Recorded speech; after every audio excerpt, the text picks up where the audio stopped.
First, thank you so much for doing this interview with me. Last time you and I saw each other was what? I think it was the CNE, wasn't it? Yeah, we ran into each other at the gate, actually. How was the CNE for you? Because I know I had a blast. I actually won my girl a frog from the Frogger game. It was fun. I enjoyed my ice cream sandwich. That was the highlight of my night. Ice cream? When do you have time to eat ice cream sandwiches and also going to the CNE knowing that in just a couple of months that you are going to have a new EP, new music out? You know what? I was trying to squeeze in all my cheat meals that night, so the CNE is the perfect place to do that. Well, no, it definitely is. How does it feel as we speak? Fall is here, new music. How does it feel getting new music out? You know, I'm really excited. This EP has been in the works for 2 years, and I've been busy writing with James Bryan, whom you might know from the Philosopher Kings and Prozac, and we spent a better part of our time writing these really great songs, and I'm just so excited to finally share them with the world. Well, I'm glad we're getting a chance to talk. And first, before we go into anything, where am I right now? Because this is like one of the coolest places. I've never been here, and it's in Toronto, of course. Yes, it's Boona, Coffee of the Soul. Yeah. Sorry, can I? Yeah, show the cup. Go. Yeah, it's Boona, the soul of coffee. There we go. It's fantastic coffee, authentic Ethiopian coffee. So I usually come here sometimes and do a lot of brainstorming. It's a great little spot here on Queen Street. Definitely worth checking out. Well, everybody knows Queen Street is sort of like the hub when it's always come to music writing, music thinking, music everything. And you were just saying, so this is kind of like a place that sort of gets the brain going. Yeah, there's something about Queen Street and this location that inspires a lot of creativity. I think it's just sort of outside the box, free thinking, and just really great ideas come to mind when I'm here. Well, let's get in the beginning when all this started for you, originally where you're from, and when that love of music all started from. Yeah, I'm originally from Sri Lanka, born in Sri Lanka, came to Canada when I was quite young. My parents and my brother and I, we assimilated into Canadian culture, and I just fell in love with pop music. So I grew up with Mariah Carey, Celine Dion, Whitney Houston, and I just absolutely love, the songs that they were singing and just their vocal presence. And, growing up, I mirrored myself in terms of vocally singing like that. And I just absolutely love music. Started taking piano when I was a kid, played guitar, and it just kind of grew from there. Did your parents listen to ABBA?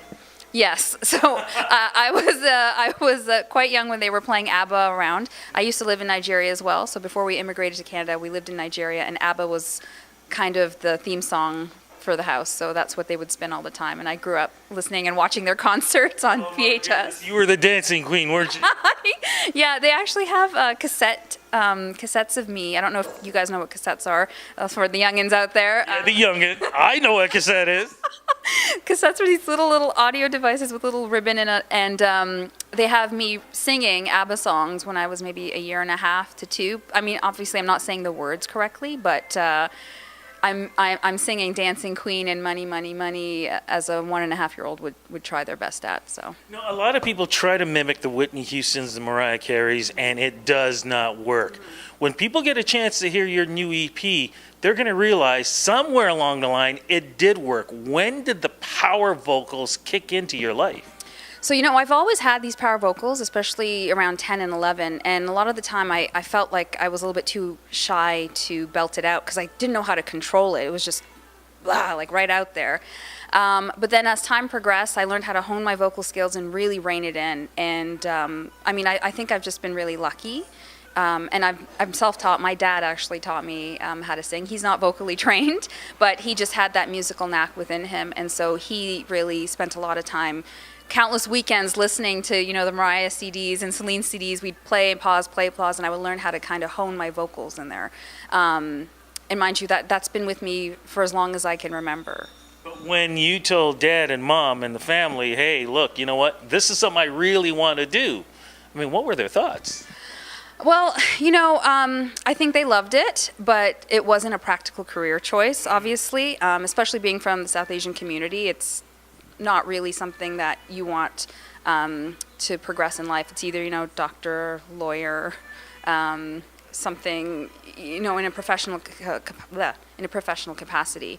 But, my parents were quite supportive, and I was continuing to do music, but I somehow lost myself along the way, and this is what the album is about. Fearless is I'm hoping Fearless will provide inspiration to those that really want to let go of their fears and follow their heart. So for many years, I was working and, you know, in a life that most people are expected to follow, and I wasn't following my heart, which was music, and it was quite tough. And this album, you know, is really a declaration of letting go of all of your fears and just following your true spirit of what you want to do. I walked away from a lot of things, Rudy. I walked away from a very cushy corporate career, a comfortable life. I gave it all up just to follow my heart, which was music. That is incredible. You know, that is so inspiring in what you're talking about. But I want to get into, though, before this EP album, what kind of songs were you writing growing up, leading into this path? You know what? Growing up, my songwriting wasn't great, which I think a lot of artists can relate to. But, you know, I was writing about all the wrong things and not being authentically true to myself. I was writing about love. You know, I was trying to mimic the pop stars of our day back in the day. But as I progressed, especially from the first to the second album, I really learned to hone in on my instincts. And when James and I sat down, he really taught me a lot of that, and I've grown as an artist because of that. How did you two meet? Actually, it was by chance. We met at a coffee shop, and we kind of connected. And you know, he's a fantastic artist, and he really taught me a lot with this album. And I was just really honored to have had a chance to work with him. And I would say I've really, you know, evolved as an artist, really trusting my instincts, which is really key when you're in this industry.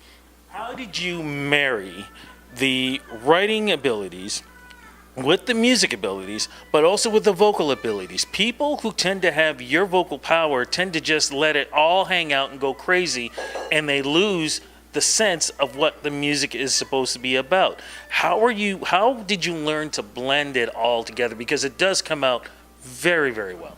You know, for me, again, it's back to the instincts. When I'm singing a song, I really have to feel it. And I know it sounds cliche, but it's not about just overarching vocals and hitting that high note. It's about, do I connect with the song, and are you connecting with the song? Are you connecting with the music? When I put music out there, and if there are folks that are, you know, messaging me or you know, tagging me and saying, you know what, you're making me cry, there's something in your voice that's making me cry, then I've done my job. I've actually connected to the music. So it really first starts with me just connecting with the melody, connecting with the lyrics. If it doesn't feel authentic to me, or if it doesn't feel natural, it's not going to come across authentic, and you're not going to be able to connect to it. And if I can't connect to it, you're definitely not going to connect to it. So I think that's key. Let's get to Fearless then. Okay, so you talked about that this was about all your fears and the things that you decided to conquer. What was it like when you sat down in the beginning to write this? I mean, was this the focus, or was it something that just grew naturally? You know what? There were a lot of things that came to mind when we sat down to write the album. There were two big factors. So I had walked away from, you know, the comforts of life, the routine of life, knowing everything was stable, to instability. And on top of that, my dad was actually losing his battle with lymphoma cancer. So unfortunately, you know, these were things that were sort of plaguing my mind. And when we were in studio writing, Fearless was the first song that came to mind when we were writing it out. And it was just sort of a declaration of, you know what, let go of your fears, just go for it. Stop worrying about what everybody's telling you, and letting those negative thoughts really paralyze you. There was a time where some of these thoughts and some of these things that were said to me paralyzed me to inaction. I didn't know whether to move forward, to move backward. I just wasn't moving. And that's why this album is really so important to me, because it's a declaration of just shedding all of that negativity, shedding all of that criticism, and just forging forward, believing in yourself, and just letting go of that fear. Because if you don't let go of that fear, you're just not going to move. You're just going to be paralyzed, like I said, in inaction, and all that critical and criticism and that thinking is just going to bring you down. Well, you're definitely making those strides. Is there another single we were talking about earlier? Burning. Yeah, so Burning Room is the first single off the album. I had a great time shooting the music video for it. I was working with Alina and Matt, and Ryan Nolan directed it. And there's a lot of fire, really cool imagery. I had a lot of fun shooting it, and it's a fantastic video. You should definitely check it out. What do you hope people will get from your music with this EP album?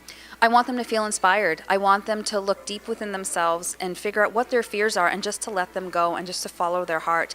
Because a lot of the times, a lot of us are just living these lives that are expected of us and we're trying to just do the right thing. And for me, I've gone against the grain and I'm going against a path that I feel that is less traveled. And I want everyone to do that. Fantastic. Those travels, do they include maybe a mini tour anywhere? Are there going to be some performances happening in Toronto or anywhere around Ontario or Canada? Absolutely. I'm actually performing at the ROM on November 10th for Friday Night Live, so come check me out there. A lot of people go down to that. It's going to be packed. Before we go, because you've talked about following your own path, what advice can you give people who want to try to follow their dreams, but they do have the negativity being said in their ears and things like that, going, what are you trying that for? What would you say to them? You know what? I would just say, shut that out. Don't listen to it. Listen to your true voice. If you start listening to those negative thoughts, they're gonna attack you and plague your mind. Just clear your mind. Forget about what everybody else is thinking. Just follow what your true voice is. You will push through. Website, Twitter, all that social media stuff, where do we go? Roveena.ca or Roveena Music. Fantastic. Going to go down to the ROM and check out your show. And who knows, maybe we'll run each other again at the CNE next year. Yeah, maybe we'll have an ice cream sandwich together. Oh, yeah, like my gut needs that. Thank you so much for the interview. Thanks, Rudy. Thank you so much.